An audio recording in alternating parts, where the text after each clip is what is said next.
எதுக்கு சுகத்ரி இவ்வளோ கஷ்டப்பட்டு சிரிக்கிறான்னா, கையில் அம்மாவை மருதாணி வைக்க சொன்னோம், அது கொஞ்சம் தப்பமாக வச்சு விட்டுட்டாங்களோ, அதுக்கு இப்படி கஷ்டப்பட்டு காமெடி சிரிப்பு சிரிச்சிட்டு இருக்கா. வர வர இவ கலட்டா பண்ணுறது இருக்கே முடியலை. கிண்டல் செய்கிறாங்களா அவங்க எங்களை.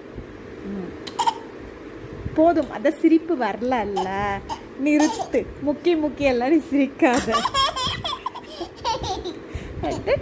அழகு சிரிப்பு பாப்பா, சூப்பர். காஞ்ச சிரியப்பட்டுட்டாங்கம்மா. இதுக்கு எங்களை கிண்டல் பண்ணி அவ சிரிக்கிறா வேற. அது சிரிப்பு வராம கஷ்டப்பட்டு வர வச்சு சிரிக்கிறா.